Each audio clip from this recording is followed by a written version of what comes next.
গল্প প্রেমবর্ষণ, লেখায় রুবাইবা মেহুইশ। বিয়ে পড়ানো হয়ে গেছে, মোনাজাত ধরবে এখন। পিয়াল ভাই দরজায় দাঁড়িয়ে কথাটা বলে খেজুরের প্যাকেট নিয়ে বেরিয়ে গেলেন। তুমি কি এখানেই বসে থাকবে? তুই প্রশ্ন করলো কলিকে। ধু, মন খারাপ। কলি খাটের হেডবোর্ডে হেলান দিয়ে বসা ছিল, এবার পা গুছিয়ে সোজা হয়ে বসলো। না তো, তবে কি আমার মতো ক্রাউডে অস্বস্তি হয়? কলি অবাঙ্গে তাকালো পাশে থাকা তৈর দিকে। বড় মামার বড় ছেলে পরশের বাগদত্তা তুই আপু। কলির বলতে ইচ্ছে করলো, না ক্রাউডে নয়, বরং আপনাকে দেখে অস্বস্তি হচ্ছে। কিন্তু না, এ কথা বলা যায় না। তার দিকে নজর পড়লেই কেঁদে ওঠে কলির অন্তর। গতরাত থেকে কলির মানসিক অবস্থা বিধ্বস্ত, সে খবর কেউ জানে না।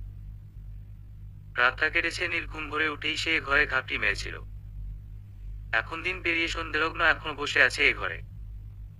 তবে মাঝে দুবার এ ঘর থেকে বেরিয়েছিল সে। একবার আম্মুর ব্যাগ থেকে জামা আনতে, দ্বিতীয়বার বড় মামির কথা শুনে পিয়াকে গহনা পরাতে। পার্লার থেকে কনে সাজিয়ে আনার পর ঘরে বসেই সোনাদানার বাকি সাজ সারতে হয়েছে। এরই মাঝে বরযাত্রী এলে তুই আপু বাইরে থাকতে অস্বস্তি বোধ করায় পরশ ভাই নিজে তাকে এ ঘরে বসিয়ে গেল। অনিচ্ছুক চোখে একবার কলিকেও দেখে গেল মানুষটা। বাগদত্তার সামনে বড় অবহেলার দৃষ্টি ফেলেছিল তখন কলির উপর। সেই থেকেই গায়ের ভেতর বিষকাটা ফুটছে কলির। কখন ফুরাবে এই বিয়ের তামধাম? তার বড় বিতৃষ্ণা এ শহরে, এই বাড়িতে, পরশ ভাইয়ের চোখের ত্রিসীমানায় থাকতে। তার ভিড়ভাট্টা ঢাকা শহরের চেয়ে ঢের ভালো। সেখানকার রাস্তা, বাইপাস, গলিগুলি সবটাই জুড়ে কোলাহল, কোথাও নিস্তব্ধ দহন নেই। অথচ এই শান্ত শীতল রাজশাহীর বাতাসাতেও কলির মন পুড়ে ছাই হচ্ছে প্রতিনিয়ত। ব্যস্ত ছিল দুটো বছর নিষ্ঠুর মানুষটার সাথে দূরত্ব রেখে। কাছে এসেই জ্বলে যাচ্ছে ভেতরটা। কলির জবাব দেওয়া হলো না তুই আপুকে। সে চুপচাপ ঘর ছেড়ে বের হলো। নিচলায় হুল্লোড় বেড়েছে কনে বিদায় হবে বলে। বড় মামি জ্ঞানের হারিয়েছেন মেয়েকে জামাতা হস্তে শপথ করার মুহূর্তে। মামা অশ্রুসিক্ত চোখ নিয়ে পিয়ার হাত তার বরের হাতে দিল। একে একে মেজো মামা, মামি, কলির মা আর অন্যান্য মুরব্বীরাও সমাদরের সাথে পিয়াকে গাড়িতে তুলে দিল।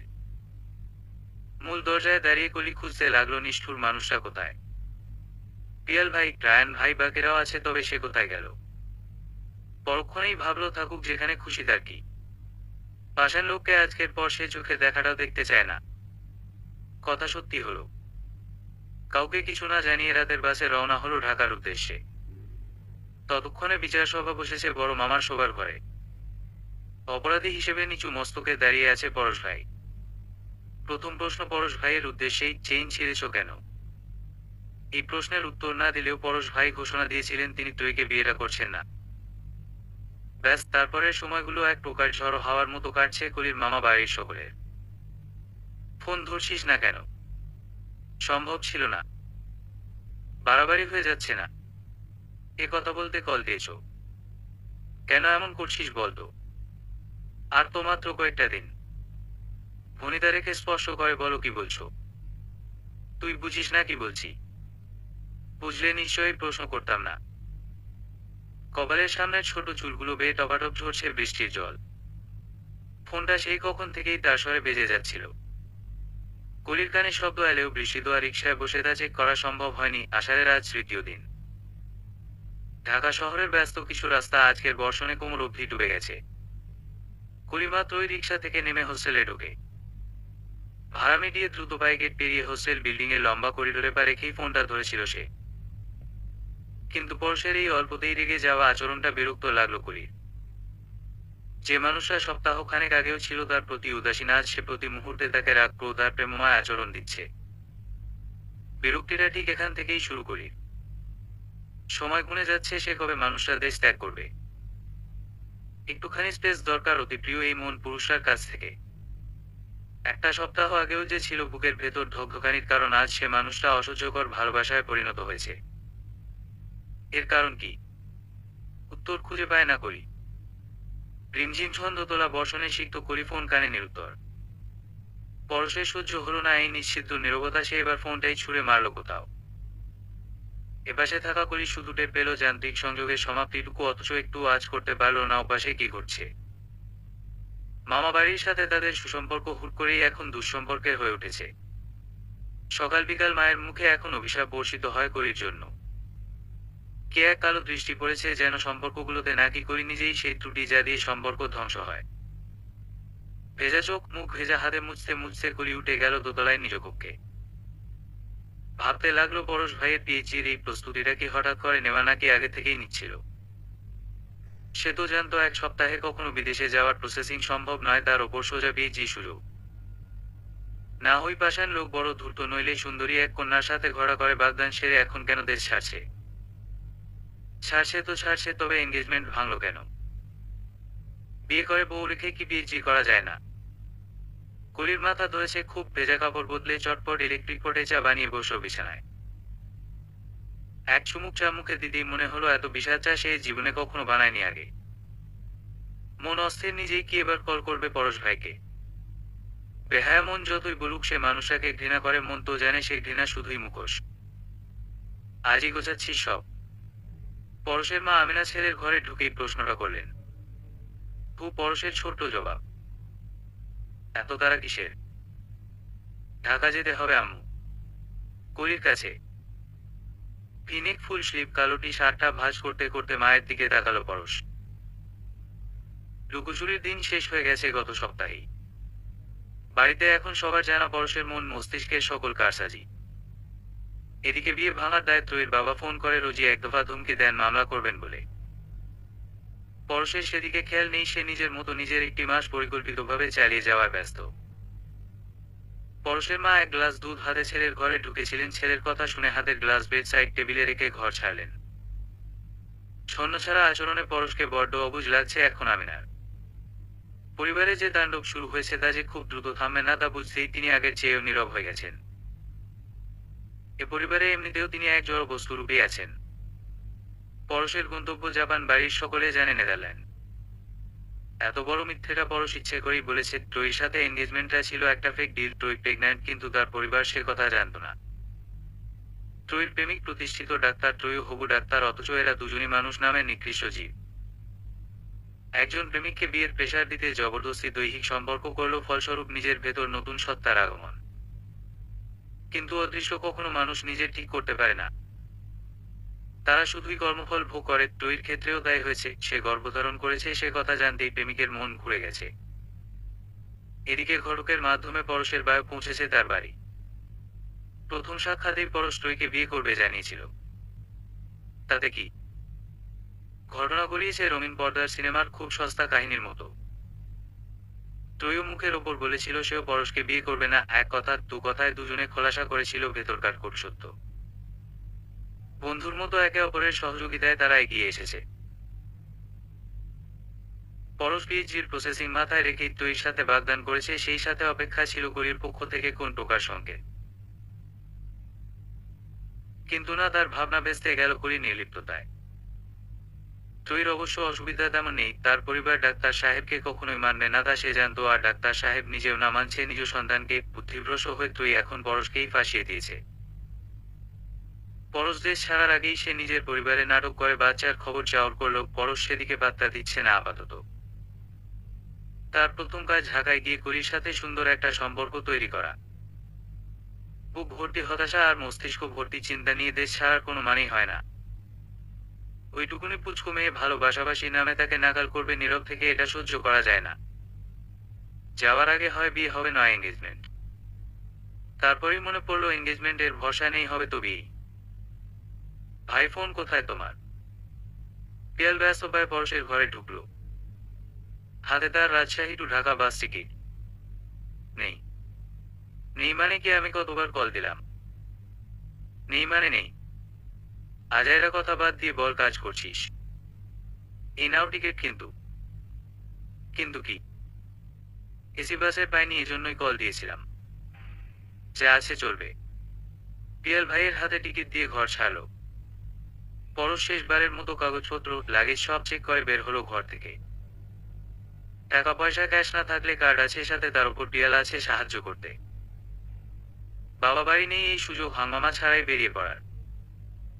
মনে করে ভাঙা ফোন থেকে সিম কার্ডও নিয়ে নিল পরশ। আমিনা চুপচাপ বসেছিলেন সোফায়। তিনি বরাবরই শান্ত আর অন্তর্মুখী মানুষ। জীবন থেকে পাওয়া কিছু তিক্ত স্মৃতি রোমন্থন করেই কাটান দিনের অর্ধেকটা সময়। এ বাড়িতে তিনি কাউকে খুব একটা কিছু বলেন না। এই যে একমাত্র কন্যা পেয়ার বিয়ের দিন বড় পুত্র পরশের কারণে বিশেষ কিছু ঝামেলা সৃষ্টি হলো, তৈর বাবা হুমকি ধমকি দিলেন, পরশের মেজ চাচা ক্ষুব্ধ হয়ে পরিবার নিয়ে বিদেশে ফিরে গেলেন, তাতেও একটিরা করলেন না পরশের মা। পরশ তার বাবাকে ভালোবাসে না একদমই, তবুও অসম্মানও করতে চায় না। কিন্তু এবার সময় বদলেছে, বদলে গেছে বাসার গান। ছেলের কাছেই এবার পারভেজ রহমানকে হারতে হবে। মায়ের কাছে বিদায় নিয়ে পরশ রওনা হলো ঢাকার পথে। তোর ফোন কোথায় করি? চার্জে। আন্টি কল করেছেন, তোর সাথে কথা বলতে চান। পরে কল দিব। কি হয়েছে তোর বলতো? সেই যে মুখ ফুলিয়ে বসে আছিস সন্ধ্যে থেকে। কিছু না, তুই এখন যা, আমি ঘুমাবো। কথাটা বলেই করি নিজের বিছানায় কাত হয়ে শুয়ে পড়ল। বাইরে তখন ছিটকাদুনে কান্নার মতো বৃষ্টি ঝরছে। এ মাস জুড়ে বোধ হয় এমনই কাঁদবে আকাশ, কখনো মন খুলে কখনো বা জিরিয়ে জিরিয়ে। কলিরও কাঁদতে ইচ্ছে করে আকাশের মতো, কিন্তু তার বড় ভয় হয় কান্না দেখাতে। পাশে লোক কান্নার কারণ খুঁজতে বেরিয়ে পড়ে হন্যে হয়ে। সে কাঁদল না, মুখ ফিরিয়ে চোখ বুঝল। কলির বান্ধবী আনিকা থাকে দোতলার শেষ কক্ষে। দু বান্ধবী আলাদা সময়ে হোস্টেলে উঠেছিল, তাতে এক কক্ষে থাকার সৌভাগ্য হয়নি। তবুও সময় অসময়ে কলির মা আনিকাকেই জ্বালিয়ে মারেন মেয়ের খোঁজে। কলি এখন আর মুখ খুলবে না বুঝতে পেরেই আনিকা ফিরে গেল নিজের কক্ষে। মুড ঠিক হলে আপনাতেই বলবে মন খারাপের কারণ, তাই আর জোরাজুরি না করাই উত্তম, এমনটাই ভাবলো আনিকা। হাইওয়েতে বাস চলছে বৃষ্টির সাথে তাল মিলিয়ে। রাজশাহীর পথে যখন তুমুল বর্ষণ, ঢাকার রাজপথ তখন বৃষ্টিহীন শীতল হাওয়ায় মত্ত। পরশের দু চোখ জুড়ে অপেক্ষা, গন্তব্যে পৌঁছানোর অপরদিকে কলির দু চোখের আধার নেমেছে নিদ্রায় ডুবে। তুগালে চিকচিক করছে তখনও নোনা জলের ধারা। ফোনের চার্জার পূর্ণ হলেও তা চালু করার ইচ্ছেটা হয়নি বলেই বন্ধ রেখে ঘুমিয়েছে সে। পরশ ভাঙা ফোন বাড়ি ফেলে আসায় আপাতত সংযোগহীন আপন মানুষগুলোর থেকে। হুট করেই বাড়ি ছাড়লো, ঢাকা যাচ্ছে, তার উপর ফোন বন্ধ। উপায়ন্তর না পেয়েই পারভেজ রহমান ফোন করেছিলেন কলির মাকে। ভাইয়ের কাছে ভাতিজার সংবাদ পেয়েই তিনি কলিকে ফোন করেছিলেন কথা বলতে। মেয়ের সাথে কথা না হলেও আনিকার মাধ্যমে জানতে পারলেন মেয়ে হোস্টেলেই আছে। স্বস্তির নিঃশ্বাস ফেলার পূর্বেই কলির বোন ভয় ঢুকিয়ে দিল, আম্মা যদি পরশ ভাই সকালেই কলিকে নিয়ে পালিয়ে যায়। কলি উঠ জলদি, তোর 14 গোষ্ঠী চলে এসেছে। আনিকার চেঁচানো ডাকার লাগাতার ধাক্কায় ধরফর করে উঠে বসেছে কলি। ঘড়িতে সবে 7:05। আজ ক্লাস ছিল 12টা থেকে, তাই ঘুম থেকে এত সকালে উঠার প্রয়োজন ছিল না। কিন্তু আনিকার এই ঝড়ের বেগে ধাক্কা খেয়ে এখন হাত পা কাঁপছে তার। আনিকার সে খেয়াল নেই, সে আবারও কলির কাঁধে ধাক্কা মারল। কি অঘটন ঘটিয়েছিস দোস্ত, তোর বাপ তোর আগে লাল টমেটো হয়ে আছে। পুরো শরীর ঝিমঝিম করছে, বুকের ভেতর ক্রমাগত ধকধক আওয়াজ, আর হৃৎপিণ্ডটা লম্ফজম দিচ্ছে যেন সেকেন্ডে 10 বার। কলির মনে হচ্ছে হয়তো এখনই তার নিঃশ্বাস থেমে যাবে, টিকটিক করতে থাকা হৃদয়টা ধবাস করে পড়ে যাবে কোন ফাঁকা জায়গায়। আনিকা আবারও কলির গায়ে হাত দিতে গেলে কলি ঠাস করে চর বসিয়ে দিল বান্ধবীর গালে। কয়েক মুহূর্ত পিনপতন নীরবতা, তারপরে আনিকা চেঁচালো আবার, মারলি কেন কুত্তা, তোর ভালোর জন্যই তো। রাখো তোর ভালো। জিন্দা মানুষ জমের দুয়ারে পাঠাইয়া তুই কি ভালো করতি? আক্কেলহীন মহিলা এভাবে কেউ ঘুমের মানুষকে ধাক্কায়? আনিকা এতক্ষণে বুঝতে পারল ভুলটা। সত্যি বলতে হোস্টেল গেটে কলির বাবাকে দেখে সে প্রথমে সালাম দিল, কিন্তু ভদ্রলোক জবাব না দিয়ে জিজ্ঞেস করলো কলি কোথায়। আনিকা জবাব দেওয়ার আগেই গেট দিয়ে প্রবেশ করলো কলির বড় চাচা, চাচাতো ভাই আরিফ, কলির আম্মু, তার ফুপু, এমনকি তার ছোট ভাইও। অভিভাবক একের অধিক পুরুষদের ভেতরে প্রবেশের অনুমতি নেই, তবুও তারা কেমন করে ঢুকছে তা দেখেই অবাক সে। অবশ্য খুব বেশি সময় ভাবার সুযোগ পায়নি, তার আগেই সকলে হোস্টেলের ওয়েটিং রুমে ঢুকে গেছে। কলি আরো কিছু সময় নিয়ে নিজেকে ধাতস্থ করতে চাইছিল, এরই মাঝে হোস্টেল কর্মী এক খালা এসে জানালেন কলির অভিভাবক এসেছে। পড়ার টেবিলটার ওপর রাখা পানির বোতলটা নিয়ে ঢকঢক করে পানি খেয়ে ওড়না ঠিক করে বেরিয়ে গেল সে। আনিকা তখন কলির বেডে বসে ভাবছে কোথায় কি কোনো অঘটন ঘটল। তুমি ঘুমিয়েছিলে? কলির বড় চাচা গম্ভীর স্বর তুলে প্রশ্ন করলেন। জি চাচু। ফোন কোথায় তোমার? এবারও প্রশ্নটা যাচাই করলেন। রাতে চার্জে লাগিয়ে ঘুমিয়েছিলাম, এখনো সেখানেই আছে। তাইলে তোর ফোন বন্ধ রাত থেকে, আর তোর মামা কিনা উল্টাপাল্টা শুরু করছে। আরিফ উদ্ধত সুরে কথা বলছে। তা বুঝতে পেরে বড় চাচা ধমকালেন, তুই থামো তো। কলি প্রচন্ড রকম বিস্ময়ে চেপে তাকালো বাপ চাচাদের দিকে। বড় মামা কি করেছেন? সবাই কি উনার ওপর ক্ষিপ্ত হয়ে এখানে এসেছে? কলির নীরব ভাবনা বেশি দূর গড়ায়নি, তার আগেই হোস্টেল কর্তৃপক্ষ এসে হাজির হলেন। একদল লোক এসে গার্লস হোস্টেলে ঢোকার দায়ে 2-4টা কথার সাথে কলিকে নোটিশ হিসেবে জারি করলো, মাসের শেষ তারিখে হোস্টেল ছাড়তে হবে। আম্মুর দিকে তাকিয়ে কিছু বলতে চেষ্টা করলে তিনি অন্য সুরে ধমকে উঠলেন, আমার ভাতিজা কোথায় গেল তবে? মানে? পরশ ভাই কাল রাতে বাড়ি থেকে পালিয়ে ঢাকায় এসেছে। আরিফ জবাব দিল। তাই তোমরা ভেবে নিয়েছো আমিও তার সাথে পালিয়ে যাচ্ছি? রিডিকিউলাস। বাকি কথা বাড়ি গিয়ে হবে, তোমার মালপত্র গোছাও, আমরা বাড়ি ফিরবো। বাকি কথা বাড়ি গিয়েই হবে, বড্ড শীতল গলায় বললেন বড় চাচা।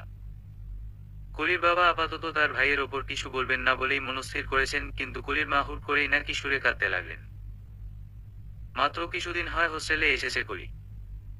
বাড়ি থেকে থেকে মানসিক অবস্থা বিধ্বস্ত হওয়ায় সে এখানে উঠেছিল। কোন কুক্ষণে যে পরশ ভাইকে ভালোবেসেছে আল্লাহ জানে। নিজের ওপরই চরম বিরক্ত এখন, তবু মনকে সরাতে পারে না ওই পাষাণ অসভ্য লোকটা থেকে। বাড়ির মানুষদের সাথে পেরে না ওঠায় আপাতত কিছু বই খাতা নিয়ে চলে গেল বাড়ি। পরশ উঠবি এখন না আরো পরে? রিয়া শার্টের স্লিপ ফোল্ড করতে করতে প্রশ্ন করল। তুই বেরোচ্ছিস? খুব ক্লাস আছে, টের আছে, সব মিলিয়ে সারাদিন আর ঘরমুখ হব না। আচ্ছা গুডলা। আমার বাড়ির কেউ কল দিলে বলিস আমার সাথে অনেকদিন কথা হয় না তোর। কথাটা বলেই পরশ পাশ ফিরে শুলো। রাতের জার্নি এখন ক্লান্তিতে ঘুম হয়ে নামছে দু চোখে। রাত 3টায় এসে ঢাকায় পৌঁছতেই সে রিয়াদকে কল করেছে। বেচারা সাদের ঘুম মাটি চাপা দিয়ে বাইক নিয়ে ছুটেছে বাস স্ট্যান্ডে। পরশকে নিয়ে ফিরে আর ঘুমাতে পারেনি এক ফোঁটা। একটু পর পর নানা রকম পরিকল্পনা বলতে বলতে পরশ না নিজে ঘুমিয়েছে আর না রিয়াদকে ঘুমোতে দিয়েছে। 1 ঘন্টা আগেই পরশ ঘুমে ডুব দিল, কিন্তু রিয়াদের সে সৌভাগ্য হয়নি। তার নতুন গার্লফ্রেন্ড কলেজে নির্বিভোর না হতেই ডেটে যাবে বলে মাথা খাচ্ছে, এদিকে বন্ধুর হাবুভাবেও টেনশন হচ্ছে এখন। আমার কিন্তু টেনশন হচ্ছে দোস্ত, তোর ফুবা মানুষ ভালো হলেও তার ভাই ভাতিজাগুলা ভীষণ ডেঞ্জারাস। কিছু উল্টাপাল্টা করিস না। কলির ওই যে কি ভাই জানি মোটা করে, ওই পোলা কিছুদিন আগে আমাগো এলাকার রকিবে পিটাইছে ক্যাম্পাসে মায়ের হাত ধরছে বলে। রিয়াদ বরাবরই ভীতু কিসিমের, তার ওপর কলিদের পাশাপাশি এলাকা হওয়ায় কলির গুষ্টি সবাইকে চেনে। আরিফ একটু গরম মাথার মানুষ, কথা তার ভালোই জানা। কিন্তু বন্ধুর অতিরিক্ত চিন্তান্বিত মুখ দেখে বিরক্ত লাগছে পরশের। শেষ হওয়া থেকে উঠে বসলো, তারপরই রিয়াদকে বলল, তোর ফোনটা দে তো। কি করবি? দে আগে। রিয়াদ পকেট থেকে ফোনটা বের করে দিল পরশকে। ব্যালেন্স আছে। রিয়াদ কাতর মুখে জবাব দিল, হ্যাঁ। 0185। পরশ ওভারঅপ নম্বর তুলে ডায়াল করল। কাকে কল দিচ্ছিস?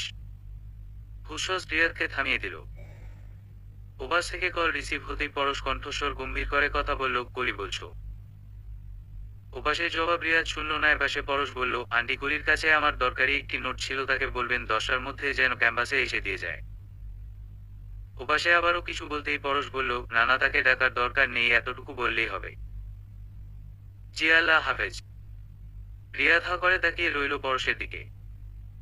এটা কি করলি? যা দরকার ছিল। এবার তুই যা, আর হ্যাঁ আন্টিকে বলে যাস যেন আমার জন্য নাস্তা না রাখে। দরজা ভেজিয়ে বিদায় হয়বার। পরশের কথা শুনে মনে হচ্ছিল পরশ নয় রিয়াদই এসেছে পরশের বাড়ি। রিয়াদ সত্যিই চলে গেল, আর যেতে যেতে মাকে বলে গেল নাস্তার জন্য পরশকে যেন জোরাজুরি না করে। নিজেকে কি টিনেজার মনে করছো আজকাল? প্রধান্বিত দৃষ্টি করি কিছুটা। কিন্তু তুই এমন 80 বছরের দাঁড়িয়ে আম্মা সুর দিচ্ছিস কেন? ফাইজলামি না করে বলো এসবের মানে কি? পরশ হাতে থাকা বার্গারে কামড় বসিয়ে বড্ড ধীরে সুস্থে খেতে লাগলো।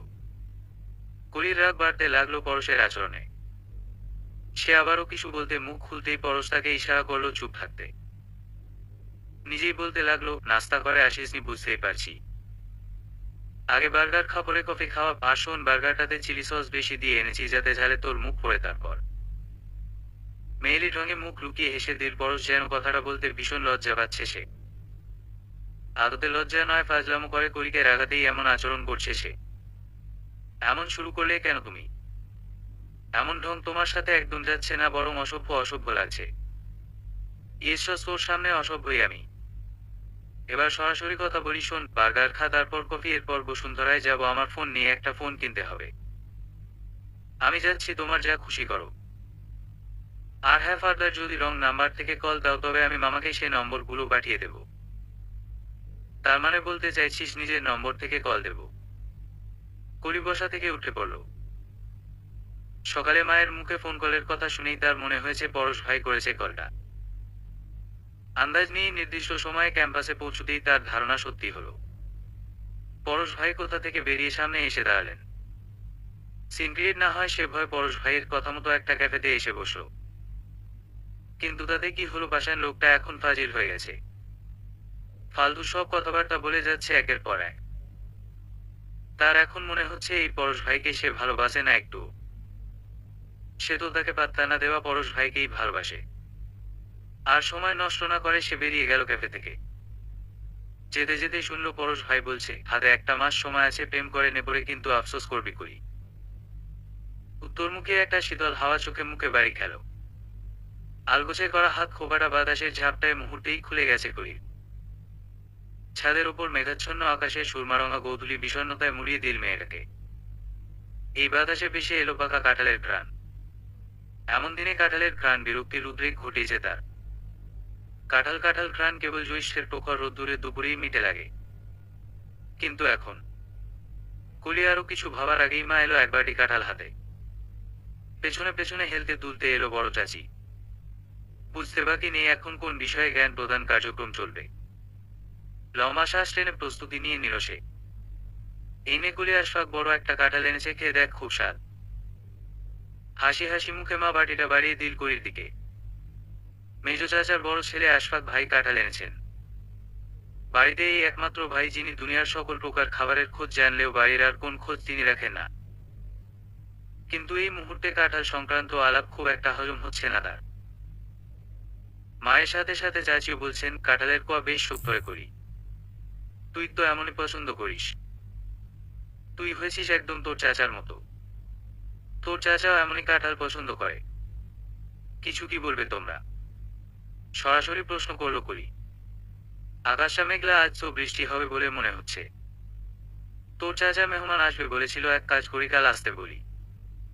চাচি কথাটা বলেই কলির মাকে বলল, তুই কি বলিস রে ক্যার মা? কিসের মেহমান? তোমরা কি স্পষ্ট করে কিছু বলবে? এবার কলির মা নিজেই মুখ খুললেন, তোর বড় চাচার পরিচিত ভালো পাত্র আছে, আজকে আসতে বলতে চাইছেন। তোমরা কি আমার বিয়ে নিয়ে ভাবছো এখন? তো আর কার বিয়ে নিয়ে ভাববো? বড় হয়েছিস, বাড়িতে বিয়ের যোগ্য এখন তুই আছিস। চাচি কথাটা শেষ করতেই কলি বলে উঠল, আরিফ ভাই, আশফাক ভাই, নাইম ভাই তিনজনই 30-এর আগে পড়ে আছেন, সিরিয়াল মেইনটেইন করে তাদের বিয়ে দাও চাচি, আমার এখনো পড়াশোনা অনেক দূর বাকি। কলির কথা মা চাচি কারোই মন পুত হল না। চাচি তার নিজের বক্তব্য রাখলেন, পাত্র প্রফেসর, তোর অত চিন্তার কারণ নাই। ছেলে নিজেই তোকে শিক্ষিত করাবে। কোন ঝামেলা করিস না, পরশ নাকি বাড়ি ছাড়ছে তোর জন্যই, কিন্তু তোর মামা মানুষ বেশি ভালো না, তাই পরশকে নিয়ে ভাবনা আনিস না মনে। এই কলির মা, চল আয়োজন শুরু করি, আজই আসুক পাত্র, গিয়ে বলি তোর ভাই জানে। কলির কাছে আর কোন জবাব শোনার অপেক্ষা না করে বড় চাচি আগের মতোই হেলতে দুলতে চলে গেলেন সিঁড়ির দিকে। অজ্ঞতা কলির মাও যায় পেছনে গেলেন। মেয়ের মন নিয়ে কিছু ভাবতে গেলেই বিপদ। এদিকে সকাল থেকে ভাতিজাটার জন্য খারাপ লাগছে। সাদাসিধা মানুষ তিনি, ঝামেলার আগে পড়ে থাকতে চান না, কিন্তু পরশ তো তার রক্তই, তার আপন ভাইপো বলে কথা। তিনি লুকিয়ে দুবার ভাবিকে কল দিয়েছেন ভাতিজার খোঁজ জানতে। কিন্তু কোথায় গেল পরশ? বিকেলে যতটা মেঘাচ্ছন্ন ছিল অম্বরপক্ষ, সন্ধ্যের পর ততটাই পরিষ্কার। চাঁদ না থাকলেও নক্ষত্রের দেখা মিলল। বড় চাচির কথা সত্যি হলো, সন্ধ্যের পরই 4 জন মেহমান এসে হাজির হলো কলিদের ফ্ল্যাটে। পাত্র এসেছে, সঙ্গে এসেছে তার ভাই, ভাবি আর ছোট বোন। অনিচ্ছা সত্ত্বেও বাপ চাচার সম্মান বজায় রাখতে কলিও হালকা সাজ পোশাকে বসার ঘরে হাজির হলো। হাতে গুনে 7 কি 8 মিনিট পরই কলিং বেল বাজল। বসার ঘর বরাবরই প্রধান দরজা হওয়ায় কলির মা ইতস্তত করছিলেন দরজা খুলতে যেতে। তা বুঝতে পেরে মেজো চাচি গেলেন। বাড়ির সকল আয়োজনে মোট চাচিরা সবসময় একজোট হয়ে কাজ করেন, সেই সুবাদেই কলির চাচিরা দুজনই উপস্থিত তাদের ফ্ল্যাটে। মেজ চাচি দরজা খুলতেই বসার ঘরের সকলের দৃষ্টি দরজায় নিবন্ধ হলো। এ কি তুমি এখানে? মেজ চাচির আতঙ্কিত কণ্ঠস্বর। ততক্ষণে কলির চোখ জোড়া বিস্ময়ে বড় হয়ে গেছে। হ্যাঁ চাচি, সকালেই এসেছি ঢাকায়। ফুপি কোথায় চাচি, আর আপনি কেমন আছেন? পরশ কথাটা বলেই সোফার দিকে তাকালো। উপস্থিত মেহমানদের দেখেও যেন দেখলো না এমন ভাব করেই সে কলিকে ডাকলো, কিরে কলি, এমন সং সেজে বসে আছিস কেন? ফুপি কই রে, আর তুই ফোন তুলছিস না কেন? তোর কথাতেই তো ফোন কিনে নিজের ফোন থেকে কল দিলাম। পরশের এমন যে খুশি থাকুক ঘরে আই ডোন্ট কেয়ার ভাব দেখে ঘরের প্রতিটি মানুষ অবাক, তবে কলি বিস্ময়ে ভাব কাটিয়ে এবার রাগে লাল হলো। বিড়বিড় করে বলল, অসভ্যতা করার জন্য এখন বাড়িতেও এসে গেছে। কলির মায়ের কানে ভাতিজার কণ্ঠস্বর পৌঁছতেই তিনি আঁতকে উঠে বড় জায়ের হাত ধরে বললেন, সর্বনাশ। সর্বনাশা আসলে কার চিন্তা করে বলেছেন তিনি নিজেও জানেন না। বড় চাচি তখনও খেয়াল করেননি পরশ ভাইয়ের গলা। কিসের সর্বনাশ? ভাবি পরশের গলা বসার ঘরে। ও ঘরে তো পাত্রও বসে আছে। এবার মায়ের সাথে চাচিরও বুক ধরফর করছে। ছেলেটা এখনই কেন বাড়ি এলো? আরে আপনারা কারা? পরশ ভাইয়ের প্রশ্ন মেহমানদের উদ্দেশ্যে। মেজ চাচি বললেন, পরশ, এনারা মেহমান কলিকে দেখতে এসেছেন। কি বলেন চাচি, কলির না বিয়ে ঠিক, আবার কিসের পাত্র, আবার কিসের দেখারেখি? পরশের বাড়ি ছাড়ার আজ তৃতীয় দিন। পারভেজ রহমান ছেলের ওপর রাগ ঝাড়তে পারছেন না কোনভাবেই। ধরাছোঁয়ার বাইরে গিয়ে ঘাপটি মেরেছে পরশটা। এদিকে তৈর বাবা মামলা দিবেন বলে হুমকি দিয়েছেন। তার উপর গতকাল বোনের ভাসুর মানে কলির চাচা ফোন করে যা নয় তাই বলে অপমান করলেন। পরশ নাকি কলির বিয়ে ভেঙে এসেছে। কি হচ্ছে এসব? এদিকে পরশটা টাকি মাছের মতো পিছলে পিছলে যাচ্ছে বারবার। পরশু বাস স্ট্যান্ডে একজন দেখল তাকে, তখনই খবর দিল, কিন্তু কিছুতেই ছেলেকে ধরা গেল না। কাল ঢাকার একজন গুপ্তচর লাগিয়ে খোঁজ পেলেন, কিন্তু ধরার আগেই ছেলে হাওয়া। এত বড় ছেলের সাথে এ বয়সে কি লুকোচুরি খেলতে হবে?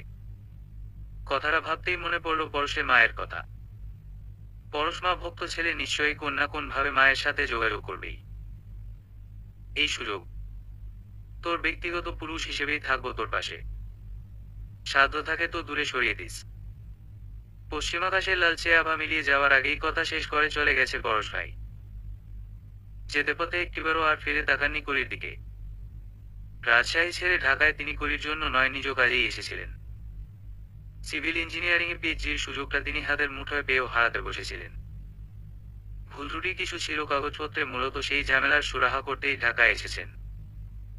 ভেবেছিলেন সেই ফাঁকে কলির সাথেও একটা মানসিক বোঝাপড়া করে নেবেন, যেন শেষ মুহূর্তে ওই পুচকে মেয়েটিকে আপন করে পাবার একটি পথ তৈরি হয়। কিন্তু না, এম্বাসির কাজ ভালোয় ভালোয় মিটলেও কোথাও কোন সুতো বাধা পড়েনি কলির মনে তার নামে। সেদিন ফুপুর বাড়িতে পা রেখেই দেখতে পেল পাত্রপক্ষ।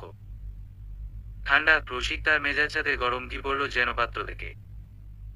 তবুও নিজেকে সাধ্যমতো কুলেন, কিউট মানুষের মতো বরফ শীতল রেখে মিষ্টি কথায় পাত্র বিদায় করল। এতে ফলাফল কি? কলি উল্টো কল দিয়ে যাচ্ছে তাই আচরণ করল। পরশ ভাই প্রথমে চুপচাপ সব শুনে গেল, তারপর যতটা সম্ভব ধীর গলায় বলল, কাল বিকেল ঠিক 4টায় আসবি টিএসসিতে। এইটুকু বলেই পরশ ভাই কল কাটলেন। কলি স্তব্ধ হয়ে বসেছিল আশফাক ভাইয়ের ঘরে। তার পাশে ছিল অন্য ভাই বোনরাও। তাদের পেটুক আশফাক ভাই প্রেমিকা সহ ধরা পড়েছে চাচার সামনে, সেই নিয়েই চলছিল বাড়িতে হুলস্থুল কারবার। বোকাশোকা ভাইটা অনেক সুন্দর একটা মেয়ে পটিয়েছে, এই নিয়েই চলছিল ভাই বোনদের আড্ডা। সে আড্ডায় কলির হাসি মিলিয়েছে ফোনের ওপাশ থেকে ভেসে আসা এক বাক্যে। কাজিন মহল ছেড়ে মাথা ব্যথার বাহানায় এসে শুয়ে রইল সেই দিন রাত পুরো সময়। পরের দিনের অর্ধেকটাও কাটলো তেমন করেই। ভার্সিটিতে যাওয়ার তারা রইল না, আর না বাড়ির কারো সামনে বসে গল্প করার আগ্রহ।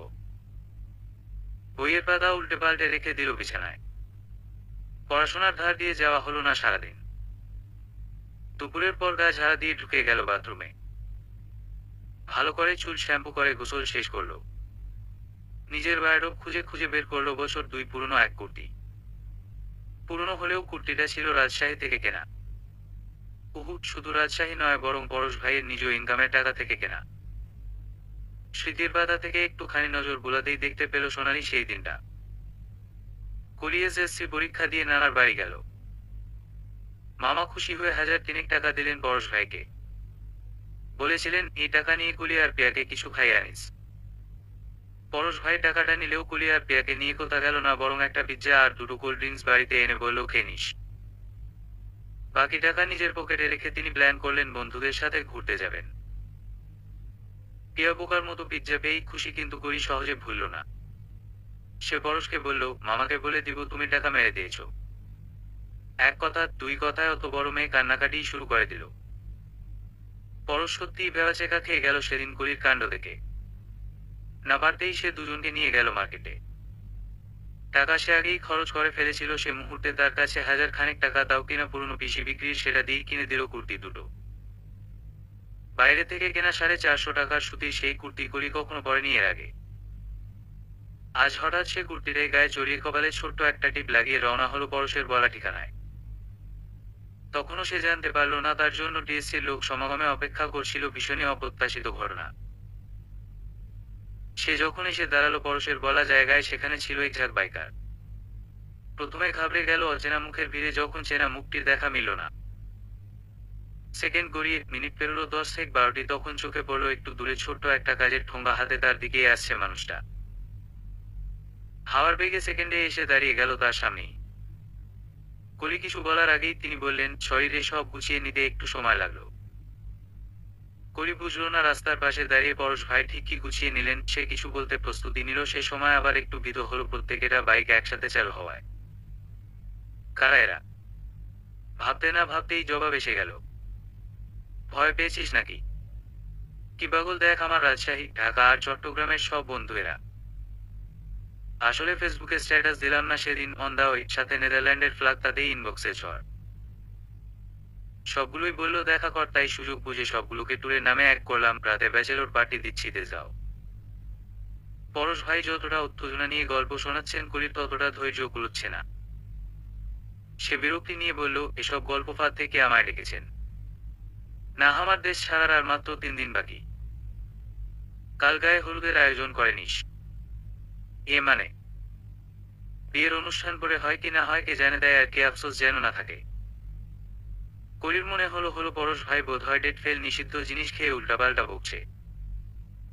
এ মুহূর্তে এখানে থাকতেই ভয় হচ্ছে তার। ভয়টা আরো 3 গুণ বাড়িয়ে দিয়ে সবগুলো বাইক একসাথে গোল হয়ে থাকে আর পরশ ভাইকে ঘিরে নিল। আচমকায় আয়োজন ত্রাসের সৃষ্টি করলো কলির মনে, আর কৌতূহলের উদ্রেক করলো পথচারী আর মেইন সড়কের যাত্রীদের মাঝে। রাস্তায় ধীরে ধীরে যানবাহনের গতি শ্রত হলো, জমে উঠল ভিড়। এসব কি? আঁতকে উঠে প্রশ্ন করলো কলি। ততক্ষণে কেউ একজন ক্যামেরা নিয়ে প্রস্তুত হয়ে গেছে। পরশ জবাব দিল না কলির কথার। সে আকস্মিক এক হাঁটু গেড়ে বসে পড়ল কলির সামনে। হাতে থাকা কাগজের ঠোঙ্গা থেকে বের করলো বেরি ফুলের ছোট্ট মালা। শুভ্র বেলির মাঝে শুভ্র হলদে মিশেলের কাঠগোলাপ। ছোট একটা মালা, তবে দেখতে চমৎকার ছিল। পরশা কলির হাত টেনে পড়াতে পড়াতে বলল, ইংরেজি বাদ বাংলায় বলি 108টি পদ্ম, কিংবা তোর পছন্দের হিমুহয় হলুদ পাঞ্জাবি পরে জীবনেও ঘুরতে পারবো না, কিন্তু তুই চাইলে আষাঢ়ে বর্ষণে রাত বিরাতে তোর বৃষ্টি বিলাসের সঙ্গী হব। আগামী 3টি বছর বাদ দিয়ে ওপরওয়ালা হায়াত দিলে বাকি জীবন তোর সঙ্গে তোর সুখ দুঃখের সঙ্গী হব। ধুর প্রবোধ শিক্ষা করতে পারতেছি না, তুই কি আমারে বিয়ে করবি? পরশ হাঁটু তুলে সোজা হয়ে দাঁড়িয়ে গেল। সকল প্রস্তুতিতে পানি ঢেলে সে সরাসরি আবার বলল, শোন কলি, 3 দিন পর চলে যাব, কিন্তু তোকে এভাবে রেখে গেলে ফিরে এসে অন্য বেটার বাচ্চা কাচ্চার মামা ডাক শুনতে হবে, এই অসম্ভব। তাই পরশুই বিয়ে করব, রেডি হয়ে চলে আসবি, আমি মেসেজে জায়গা বলে দেব। কলি হা হয়ে আছে পরশের বলা কথাবার্তা শুনে। একটু আগেও ভয়ে আতঙ্কে তার হাঁটু কাঁপছিল, কিন্তু এখন পরশের কথা শুনে রাগে পুরো শরীর কাঁপছে। এদিকে পরশের বোকামিতে তাদের ঘিরে থাকা প্রতিটা দৃষ্টি আশ্চর্যান্বিত, হতবিহ্বল আর বিস্ময়কোটর থেকে বেরিয়ে আসতে চাইছে। মুহূর্তে আশপাশ থেকে ভেসে আসছে চাপা গালি, কেউ কেউ হাসছে ভীষণ। এই ছেলে এভাবে প্রপোজ করলে মেয়ে বিয়ে তো দূর ফিরেও তাকাবে না। এসব কি নাটক? ছেলেটা গুন্ডা মাস্তান নাকি? সুন্দর একটা মুহূর্তকে ফালতু বানিয়ে দিল।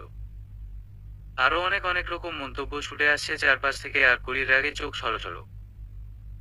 পরশের বন্ধুরাও রাগ করলো অনেকে। সেই সকাল থেকে কত কি বুঝিয়ে দিল গাধাটাকে, আর সে কি করলো? পরশ কারো কথায় পাত্তা না দিয়ে কলির গালে এক হাত রেখে কিছু বলতে গেলে এবার সে জোরে ধাক্কা মারল। হঠাৎ এমন ধাক্কায় কিছুটা ছিটকে সরে গেল পরশ।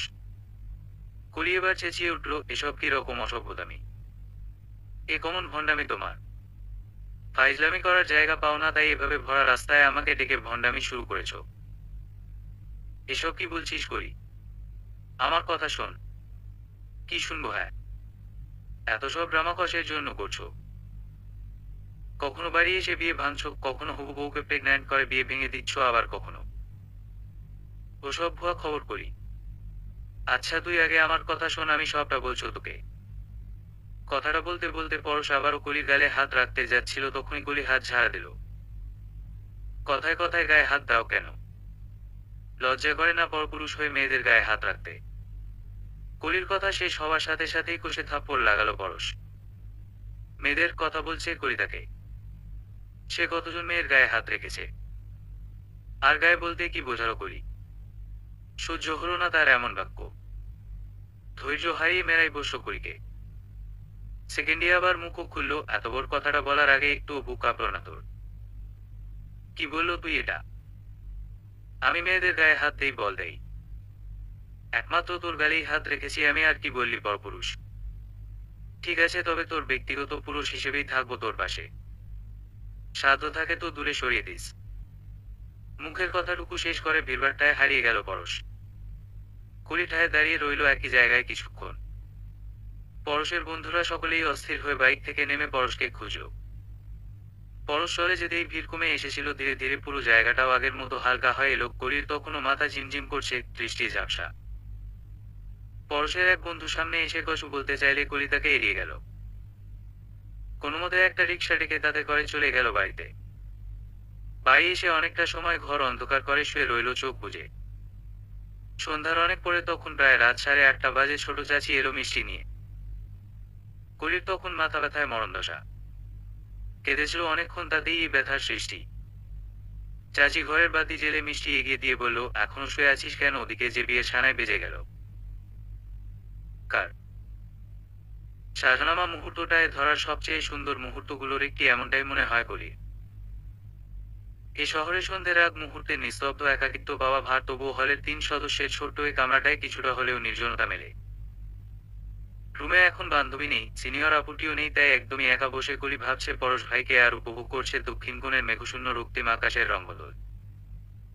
পাতার ফাঁক গলে এক টুকরো আকাশ বড্ড উপকার করছে কলির।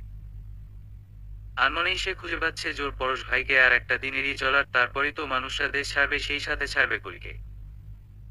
টানা 2 বছর যে মানুষরা প্রেমে পড়ে উতাল পাতাল হয়েছিল, একসময় হঠাৎ মাস খানেকের মধ্যে এসে প্রেম এমন গতিহীন হয়ে পড়ল কি করে?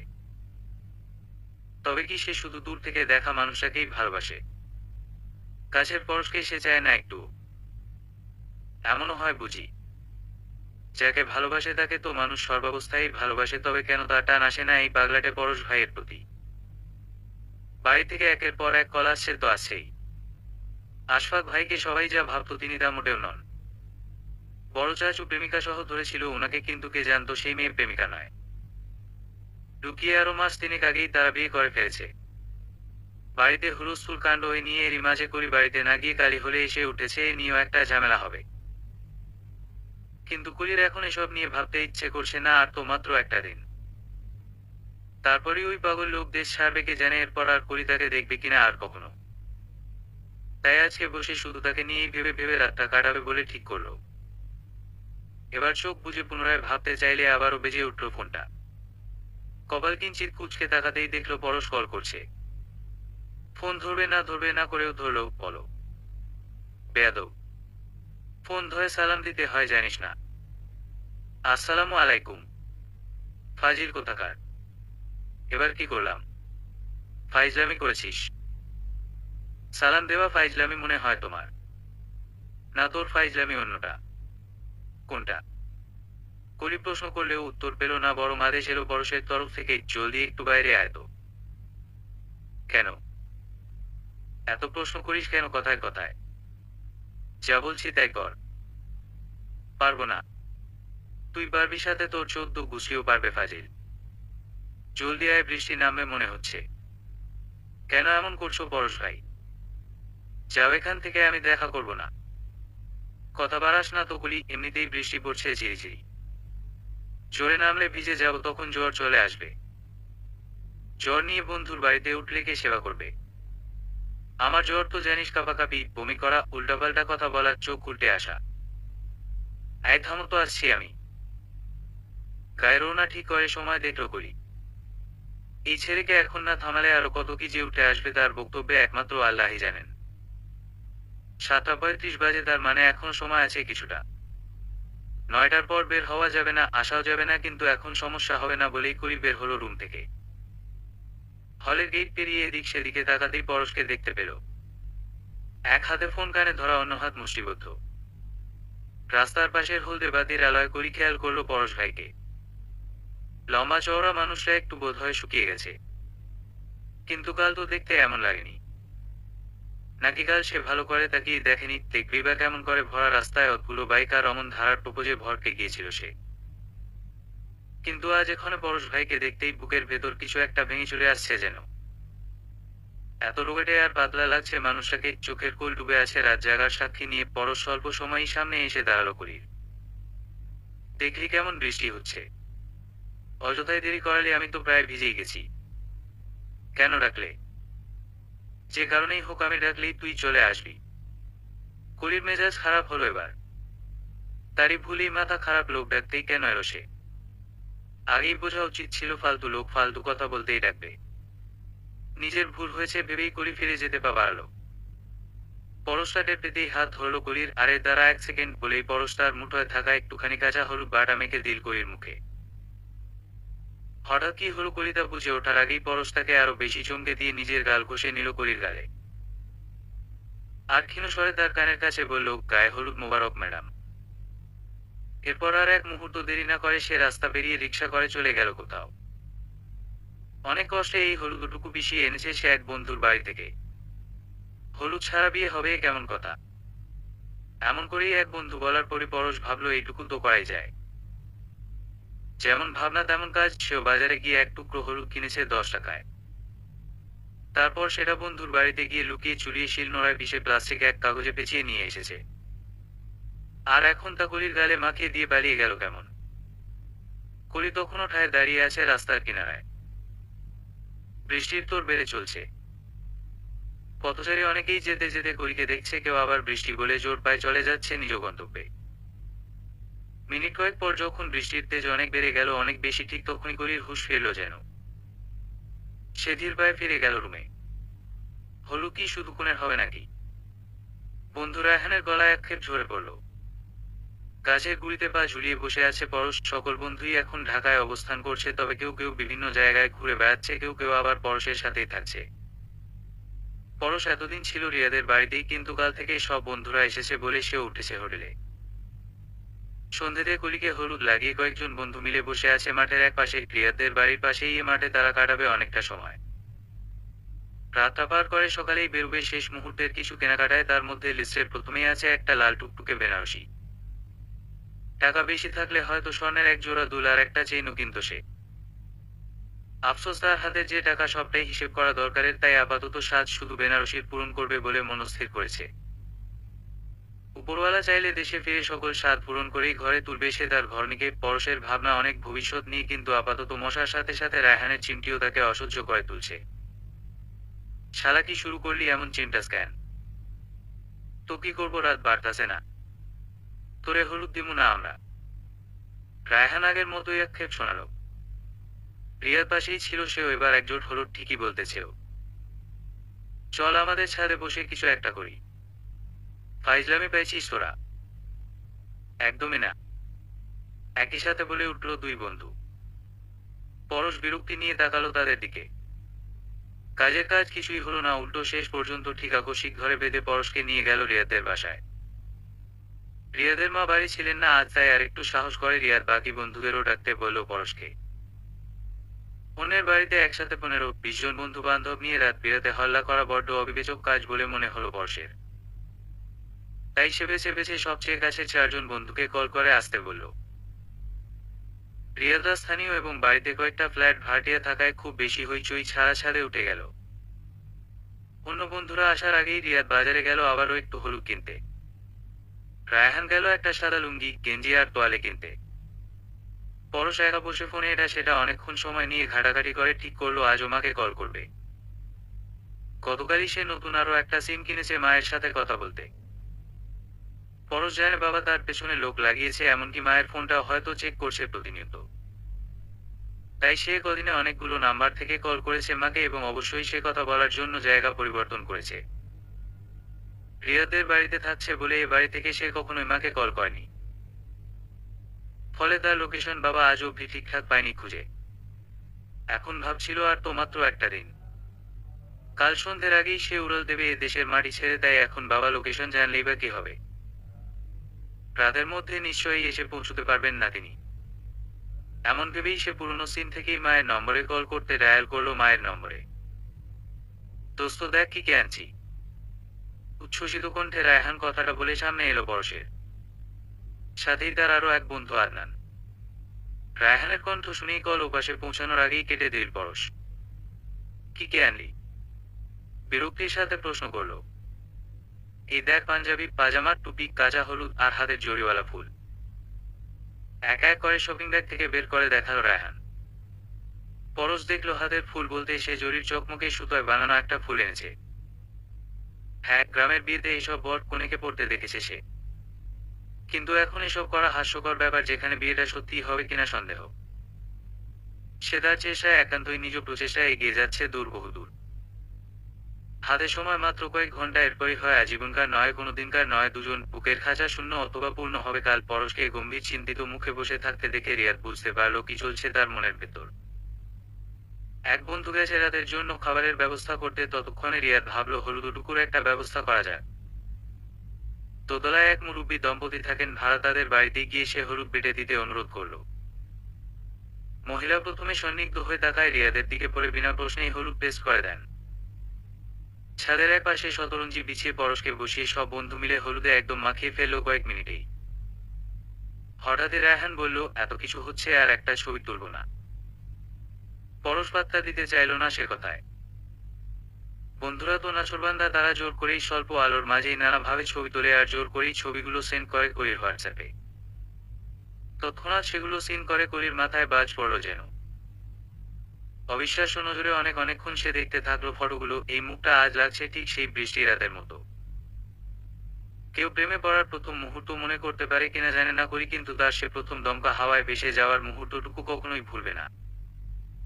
বর্ষণের সেই রাতে চিলেকোঠায় বসে পরশের গাওয়া গানটার প্রত্যেকটা লাইন আজও ভাবলেই শিহরিত হয় সে।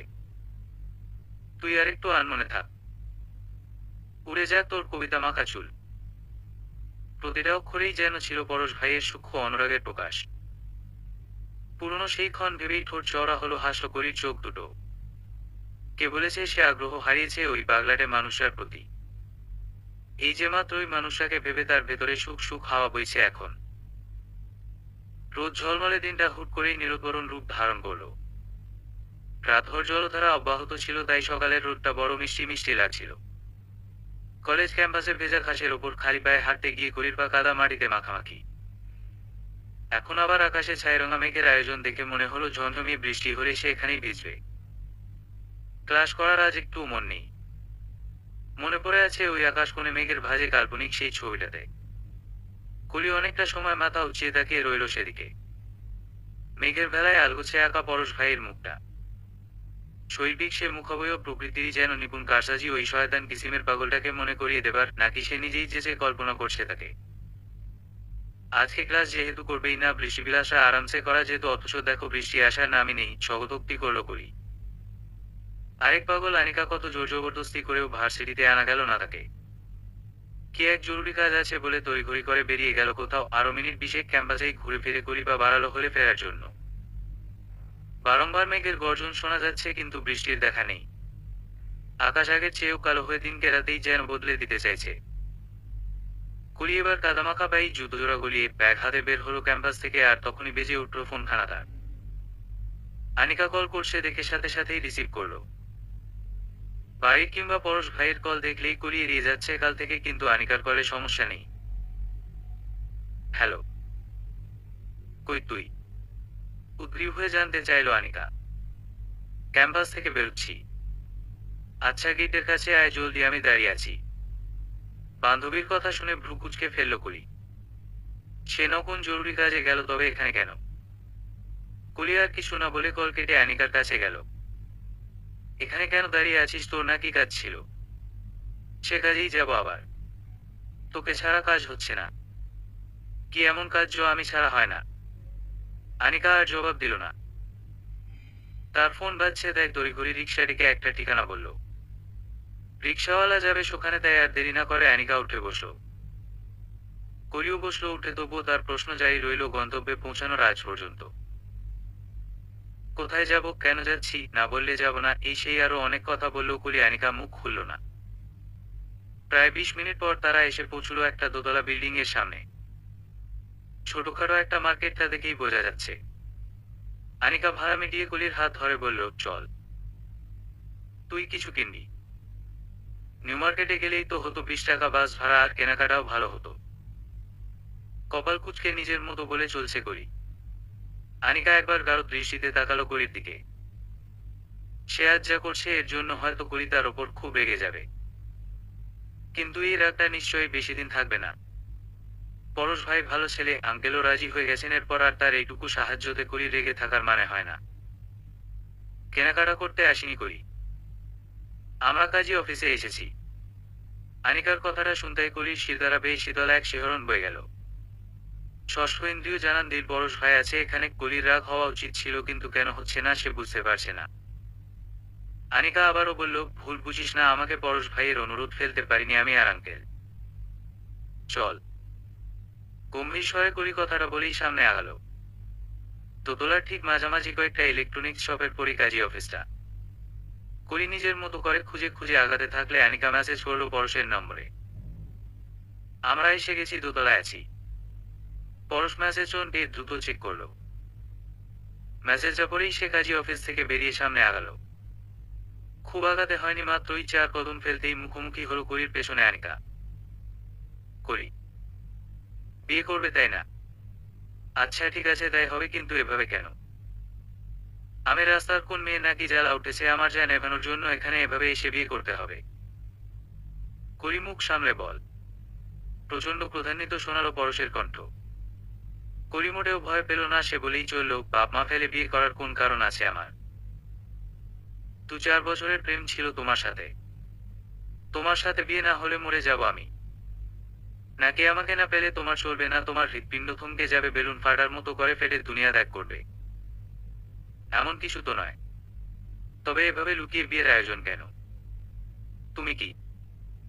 কলির কথা সম্পূর্ণ হওয়ার আগেই সামনে এসে দাঁড়ালো তার বাবা। কলি হতভম্ব হয়ে তাকিয়ে আছে বাবার দিকে। কিছুই সে বুঝে উঠতে পারছে না। তুই পরশকে ভালোবাসিস? বাবার প্রশ্ন শুনে শিউরে উঠল কলি। পরশ নির্বাক দর্শকে মুহূর্তে মনে মনে শুধু দোয়া করে চলছে যেন কলি মিথ্যে না বলে। ফুবাকে সে নিজেই এনেছে এখানে, অনেকটা হাতে পড়ে আকুতি করে। শুধু পায়ে ধরাটা বাকি ছিল। কলির বাবাও তার কথা মেনে নিয়েছেন, শুধু শর্ত ছিল তিনি নিজে কলিকে জিজ্ঞেস করবেন সে কি চায়। কলি এখন স্থবির দাঁড়িয়ে আছে, যেন বাবার ভয়ঙ্কর প্রশ্নের জবাব সে জানে না।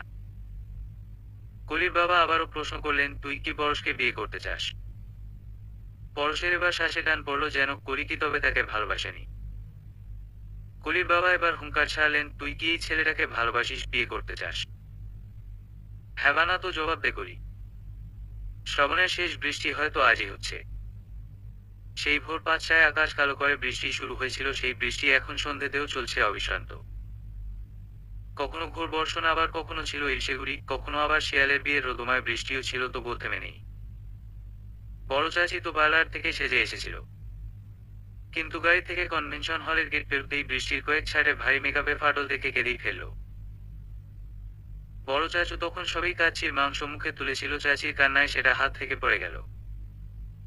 আঁতকে উঠে জানতে চাইলেন, কি হলো, কাঁদছো কেন? দেখেন বৃষ্টির ফোঁটা পড়ে আমার মেকআপ নষ্ট হয়ে গেছে। চাচির কান্নার ধরন দেখে আশপাশের অনেক আত্মীয় একসাথে জড়ো হয়ে গেল। বরযাত্রী তখনও এসে পৌঁছায়নি।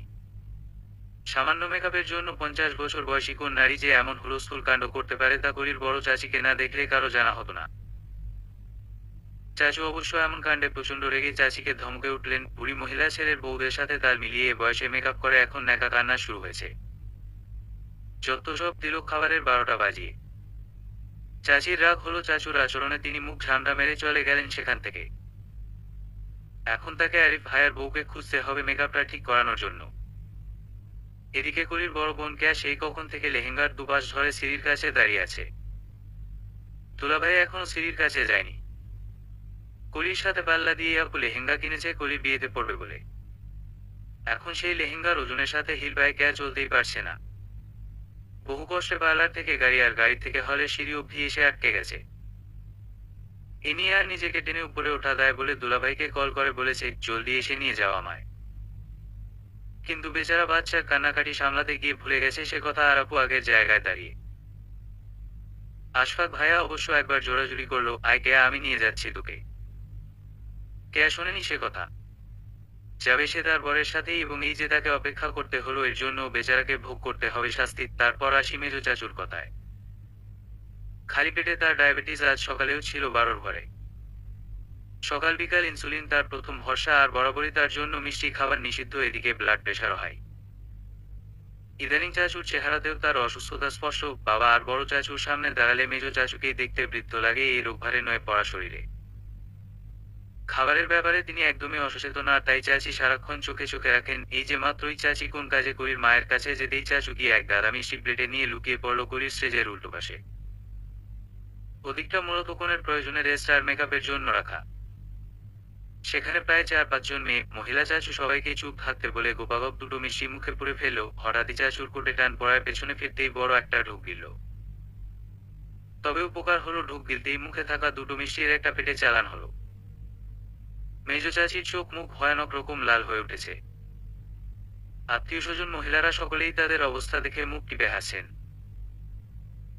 কলি উঁচু স্টেজটায় বসে পুরো হলের চারপাশে নজর বুলিয়ে নিজের পরিবারকেই দেখছিল।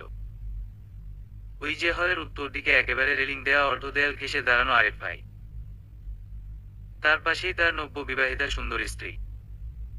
যে আরিফ ভাই এলাকায় প্রেমিক যুগল পেলেই কঠিন থেকে কঠিন শাস্তির ব্যবস্থা করতেন, গত সপ্তাহেই সেই আরিফ ভাই ক্যাটরিনা কাইফের মতো সুন্দরী এক মেয়েকে নিয়ে পালিয়ে এসেছে। না বলা মেয়ে তাকে নিয়ে পালিয়ে এসেছে। মেয়েটিকে তিনি নিজে না, বরং মেয়েটি ভাইয়াকে পটিয়ে কোন এক জাদুবলে বিয়ে করতে বাধ্য করছে। কঠিন মনের আরিফ ভাইটা এখন 1 সপ্তাহেই বউ পাগলা। কেমন করে সকল আত্মীয়ের মাঝেই কখনো বউয়ের মেকআপ ঠিক করে দিচ্ছে, কখনো শাড়ির আঁচল উঠিয়ে ভাবির হাতে দিচ্ছে, আবার কিছুক্ষণ পরপর ছবিও তুলে দিচ্ছে। ধীরে ধীরে করি সবাইকে দেখলো, একে একে শুধু চোখে পড়লো না বাবাকে। আম্মুও কি দারুণ সেজেছে আজ, তার উপর মুখভর্তি হাসি তো আছেই, থাকারই কথা। আম্মু সবচেয়ে আদরের ভাতিজা এখন আম্মুর মেয়ে জামাই হতে যাচ্ছে। বলতে নেই, আম্মুর অনেক বছরের স্বাদ ছিল পরশ ভাইকেই নিজের মেয়ের জামাই করবে, কিন্তু পরিস্থিতি আর পারিবারিক সিদ্ধান্তের মাধ্যমে নাম এসেছিল বেয়াল ভাইয়ের। ভাগ্য অবশ্য ওপরওয়ালা আগেই লিখেছেন, শুধু কয়েকজনের দোয়ায় বোধ হয় একটু ঘুরিয়ে পেঁচিয়ে দিক পরিবর্তন হয়েছে। কে জানে আল্লাহ কি রেখেছিলেন, তবে যা দিলেন তা আলহামদুলিল্লাহ। করি মনে মনে ওপরওয়ালার শুকরিয়া জানিয়ে আবারও চারপাশে দৃষ্টি রাখল। না, তার বাবাটা এখানেই নেই। বুকের ভেতর টনটনিয়ে উঠল এক ব্যথা। আর তো মাত্র কয়েক ঘন্টা, তারপরই সে চলে যাবে কতকটা দূর, আলগা হয়ে যাবে জন্মান্তরের প্রথম সুতো। চাইলেও যখন তখন মা বাবা ভাই বোনকে আর পাশে পাবে না। বর্তমানের সহজ জীবনটা আটকা পড়ে যাবে কিছু নতুন সুতোয়, কিছু দায়িত্বের বাঁধনে। চোখ ভরে এলো করি। প্রাণপণ চেষ্টা করছে যেন জল না গড়ায় এক ফোঁটাও। কর্ণকুহরে একটি বাক্য গোচর হতেই সফল হয়েছে সেই অশ্রুধারায় বাদ টানতে। বর এসে গেছে, হলো জুড়ে শুধু এই এক ধ্বনির আলোড়ন। উপচে পড়া জলোচ্ছ্বাস এখন হলের গেটে। করি দেখলো তার ফোনে মেসেজ এসেছে। মেসেজ ওপেন করতেই ঠোঁট জুড়ে নেমে এলো প্রশস্ত হাসি। বউয়ের মুখ না দেখে গেটে আমি একটি টাকাও দেব না। করি জানে পরশ ভাই যে কথাটা বলল ঠিক সেটাই করবেন। কিন্তু এত আত্মীয়ের ভিড়ে কনে উঠে বেরিয়ে গেলে কেমন দেখায়।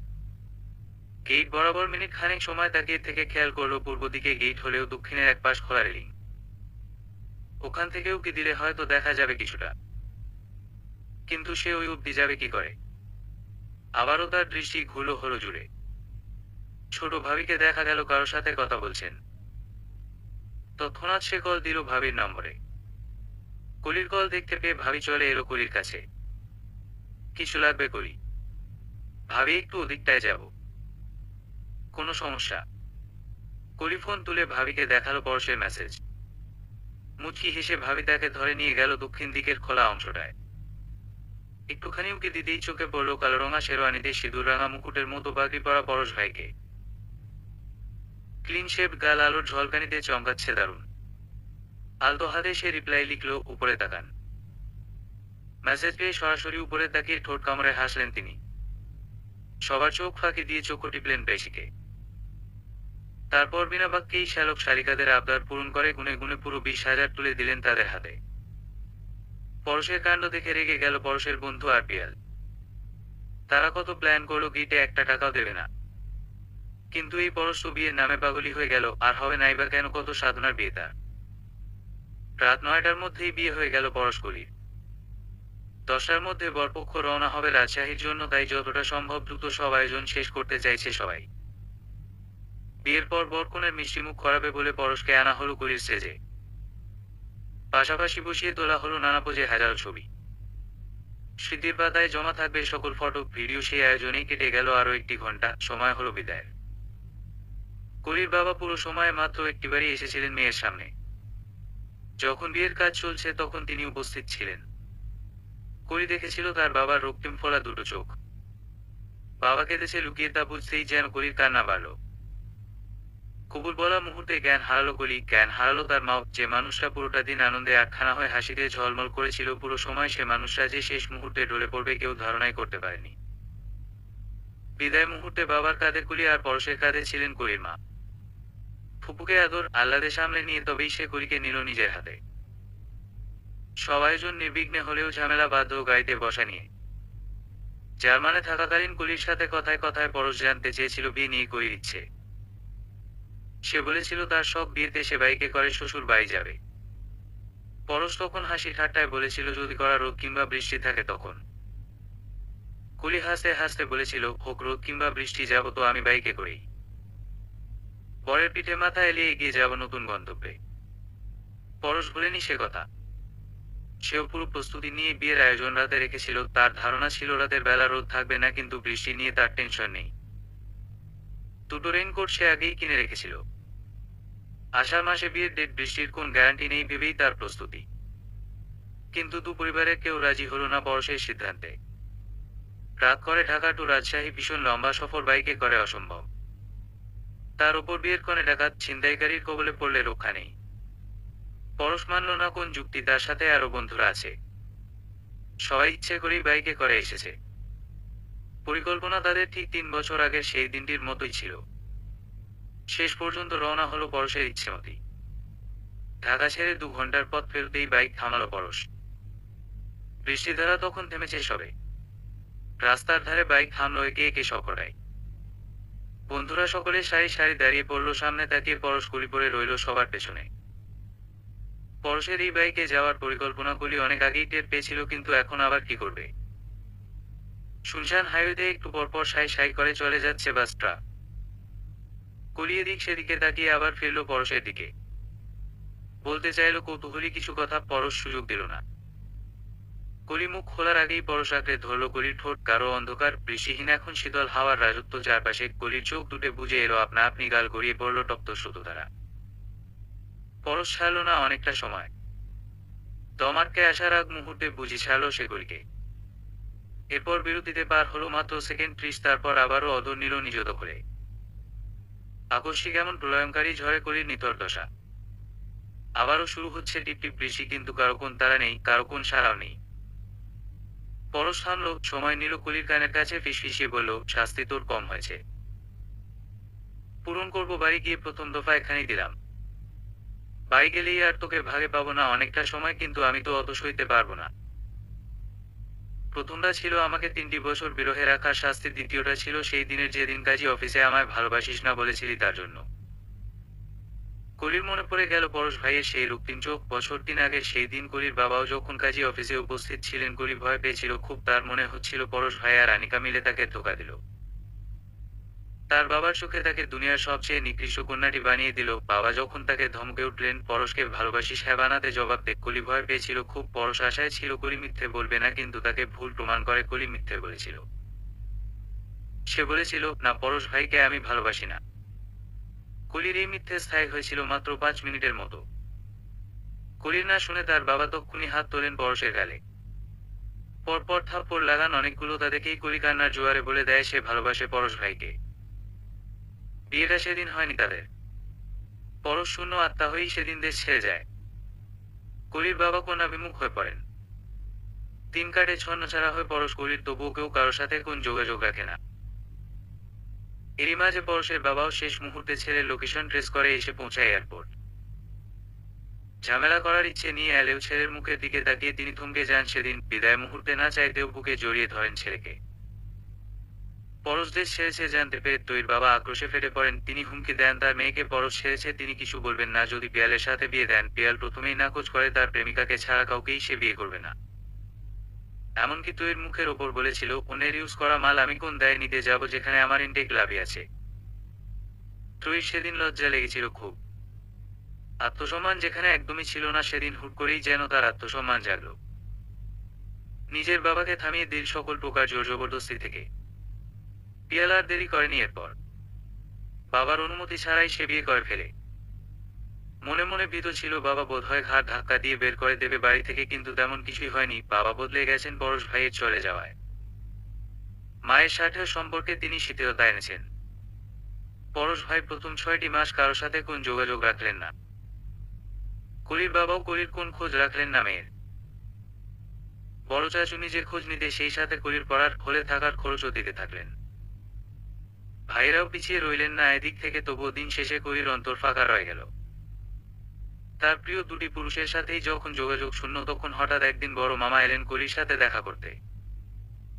অনেকটা সময় নিয়ে কথা বলে জানতে পারলেন পরশ তার সাথেও কোন যোগাযোগ রাখেনি। মামা এরপর গেলেন বোনের বাড়ি, বোনের কাছে দুহাত তুলে কর্মা চাইলেন কলির বাবার কাছে, সেই সাথে আবদার রাখলেন সব ভুলে ভাগ্নিকে ছেলের বউ করার। কলির বাবারও মন নরম হয়ে গেল। পরশের দেশ ছাড়ার 6 মাসের মাথায় দু পরিবার মিলেমিশে ঠিক করে ফেলল পরশ কলির বিয়ে, অথচ এ খবর জানল স্বয়ং বিয়ের পাত্রই। প্রত্যেকেই আশায় রইল পরশ ফোন করবে আর তারা সুখবর দেবেন। না, তাদের আশা পূর্ণ হলো না। 6 মাস গিয়ে ঠেকল 7 মাসের মাথায়। কলিও অপেক্ষায় দিন গুনতে গুনতে একসময় অধৈর্য হয়ে পড়ল।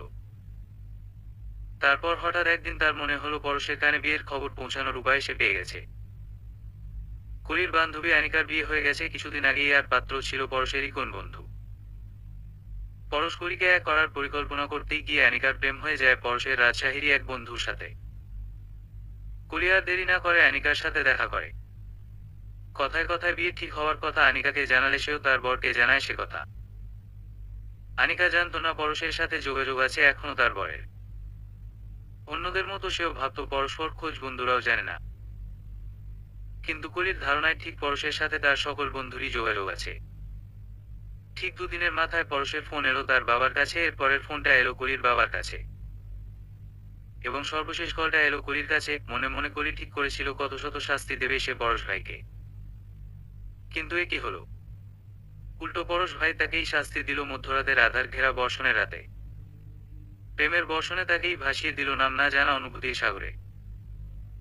শাস্তির পর্ব শেষ করে আবারও যাত্রা শুরু হলো গন্তব্যে। আধার কেটে এগিয়ে এলো পরশ কলি নতুন ভোরের পথে। ভালোবাসার প্রণয় বর্ষণে ভিজতে ভিজতেই সমাপ্তি হলো প্রণয় বর্ষণের। সমাপ্ত।